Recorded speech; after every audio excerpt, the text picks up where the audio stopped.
Hi, my name is Alexa, and you honestly don't know how fast my heart is beating right now. You don't know how the butterflies in my stomach are actually tornadoes pulling on my insides. But if I were here to talk about everything that's wrong at this very moment, this would not be a short TED Talk. Quick question. How many of you think you have stage fright? Okay, now how many of you think you've had it more than once? 5 times? How about every single time you've had to get in front of a crowd? In my personal opinion, people who have stage fright once or twice don't necessarily have stage fright. If you have a presentation that's worth 50% of your grade, of course you're going to be nervous. But what I've observed is not the same thing. I love to act, but I have stage fright. Now I know how unrealistic that sounds, but it's true. I can do all of my lines on stage, but I'm a mess before I go on. And with presentations, it just gets worse. No matter how long or hard I practice, nothing stays with me when it comes time for the actual presentation. In my mind, I can see myself presenting with excellent PV legs, but come right before the speech, I blank out. I can't remember anything. I'm shaky and quiet, and I'm not usually a quiet person. I project my voice, usually when I'm not trying to. When I asked Google for the definition of stage fright, it said nervousness before or during an appearance in front of an audience. But the information I needed was beyond just that. So I asked Google if stage fright was a disorder. It said that stage fright could be a symptom of an actual diagnosable anxiety disorder called glossophobia. So I furthered my research. I asked Google what glossophobia was. It told me this. Glossophobia, or speech anxiety, is fear of public speaking or speaking in general. The word glossophobia comes from the Greek word glossa, meaning tongue, and phobos, meaning fear or dread. I wondered that if since this was an actual diagnosable anxiety disorder, maybe it had some ways to help just regular old stage fright. But then I kept reading. It said that in order to help, you could go to therapy. But if that didn't work, you could be prescribed medicine to help. But what if I don't have time for that, or the money? And what if it doesn't work with my specific problem?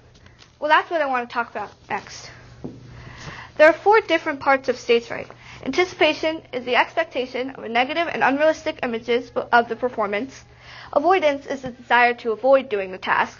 Panic and anxiety are symptoms experienced before the presentation in front of an audience. Now, I don't have a personal experience for the first one, but I do know a girl who just couldn't present. This girl, fast, strong, confident, on the field. But I was in her social studies class. She just couldn't present.